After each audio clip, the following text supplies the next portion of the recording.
After 2 years on the run, the so-called Barefoot Bandit, accused of robbing people in 8 states and 2 other countries, is in jail this morning in the Bahamas. CBS News national correspondent Jeff Glor is in Nassau, Bahamas, with the latest.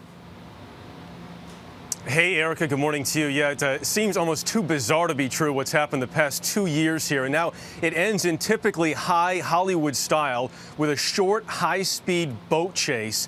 And now Colton Harris-Moore, as you mentioned, is in custody right here in Nassau. Colton Harris-Moore was captured wearing shorts, a T-shirt, and yes, he was barefoot. The Barefoot Bandit was transported to Nassau after being nabbed on the Bahamian island of North Eleuthera. Acting on information received from members of the public, the police responded to a sighting of the suspect in Harbor Island. Authorities believe Harris-Moore's been here since last Tuesday, when he apparently crash-landed a plane that he'd stolen from Indiana, flying it more than 1,000 miles with no formal flight training. In a crime spree that stretched from British Columbia and touched at least 8 U.S. states, the 19-year-old is suspected of stealing 5 airplanes in his young life and committing more than 100 burglaries.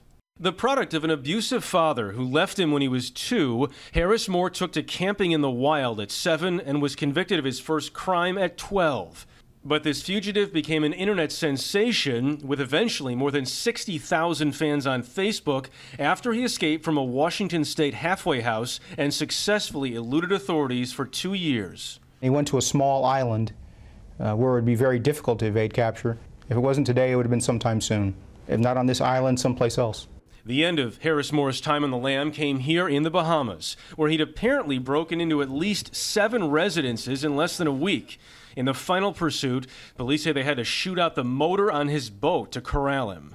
Near Seattle, residents of Harris-Moore's hometown expressed relief that the Barefoot Bandit was finally behind bars. I think he's really smart, but I think more so than anything, people give him too much credit. I think he's just gotten extremely lucky, and his luck finally ran out, obviously.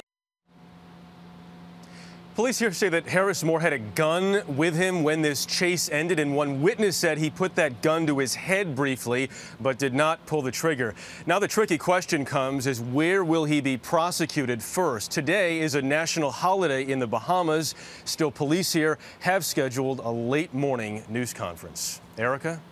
Jeff Glor in Nassau this morning. Jeff, thanks. A lot happens early on The Early Show, weekday mornings on CBS.